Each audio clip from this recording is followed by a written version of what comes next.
Monica, Coach Monica, and I'm here to just continue to bring you into my family recipes. The recipe that I want to introduce you to today is called involtini.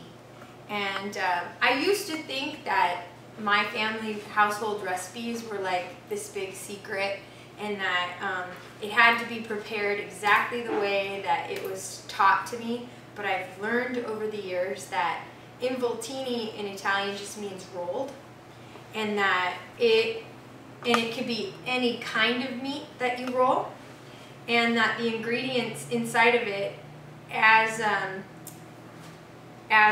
deflated by a cooking show, told me that I can put whatever ingredients I want in it because they did completely different ingredients. So this is the kind of stuff that is to your liking, and also to what you have in your kitchen. I felt like it was really serendipitous today, though, that I was able to get from Susie's Farms the organic Italian parsley from the Good Farm box that we get from the elementary school. And then I have some cloves of garlic. And basically what I'm going to do is add a couple of cloves of garlic and start to add some of the leaves of the Italian parsley, and then a little salt and pepper, and I'm going to start to create a stuffing. And then I'll show you the next step in just a second. So I used this food processor to chop the Italian parsley and the garlic, and then I added it to a cup of breadcrumbs and a half a cup of Parmesan cheese, and then just put a little salt and pepper in it, and I stir it. And this becomes the stuffing for the involtini, and you do not need a lot. You're just gonna put a little bit inside of the sliced meat, which I'll show you in just a minute. Alright, so now I'm preparing the meat that I'm going to be putting the stuffing into with some toothpicks. First, the best cut of meat for this is a lean eye of round, which you can specially request from your butcher if it isn't available. Otherwise, just look. It actually says eye of round. And then you're going to thinly slice.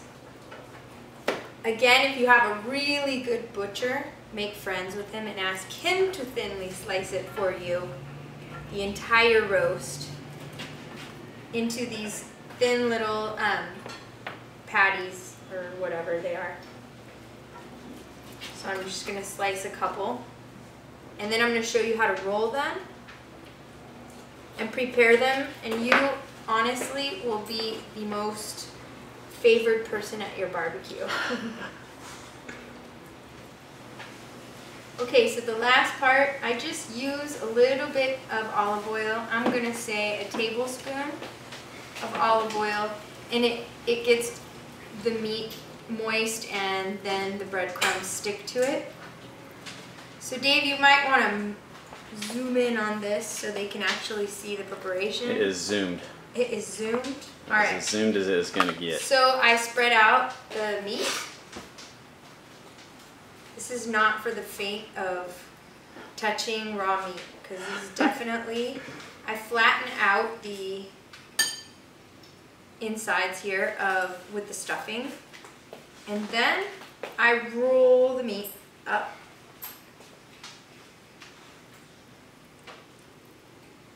And then I take some toothpicks and I stick them through, and they'll go straight on the barbecue like that. Like that. Just do one more so you can see what I'm doing. Again, they don't come out perfect.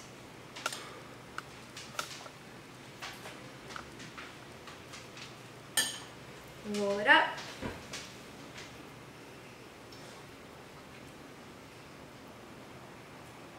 Stick the toothpicks in.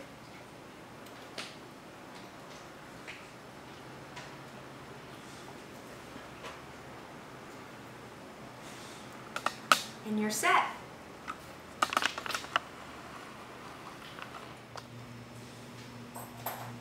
So in order to prepare these involtinis, just heat your barbecue up. I also saw them cooked in a saute pan that was lightly coated with olive oil or coconut oil. It's entirely up to you. Coconut oil. They're not going to burn because the bread on the inside is going to allow them to slow cook. So they're really juicy on the inside, and you can get them all roasty on the outside, like to your liking. Medium well to... They cook pretty fast though. They do cook. Yeah. They do cook. You want to watch them, and they cook. And again, you can use it with any kind of meat. And meat or chicken, you know, like you can use them with chicken or with lean beef. And I've never tried it with fish. And then you can use any kind of stuffing you want. We did it with almond. Yes. And almond flour. Almond flour. Instead of breadcrumbs. Instead of breadcrumbs. Yes. And we still use the Parmesan cheese. So, and then you use whatever you have in your kitchen. If you want to use basil and you like the flavorings of basil and garlic, you can do that. Let me ask you a question. Yes, sir. In addition to this, what's going on behind you? What's all that about? Well, this is my inspiration. I'm actually cooking because this is probably totally out of alignment. I watched this movie last night called Forks Over Knives, and it was an argument for a plant-based diet. Super fascinating movie, and of course, my ears are always, I'm always listening to Missy Costello from Karma Chow, who is the personal chef of Tony Horton, and it was a very compelling argument. So although I'm very fascinated with watching all this go down, I'm actually going to make myself homemade tomato soup.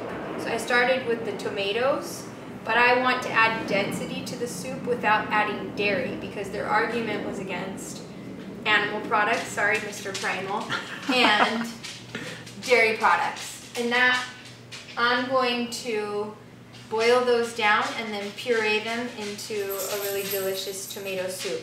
I added a couple of things, like 2 cloves of garlic, 2 carrots, 1 cauliflower, 3 tomatoes, and a little bit of organic white cabbage. So then do you puree that? Is that what you're going to do? I will puree it all into a tomato soup. And we're going to see if my daughter, the super sleuth, is going to actually know what it is that is in there. She's actually suggested that I don't tell her what's in it because she finds herself falling in love with the presentation and the process. And as long as she doesn't know what the ingredients are, I know I tell her to read labels, but as long as she doesn't know what the ingredients are, I can shove loads of vegetables into things that normally wouldn't contain the extra vegetables. Like spaghetti sauce? Like spaghetti sauce, where when you puree the tomatoes, you can also boil in some carrots, onions, and make it really savory without making it, without them seeing the chunks in it. I'm all about pureeing it. Okay, thank you for coming to my kitchen. I'll be expecting my invitation to your Involtini barbecue soon.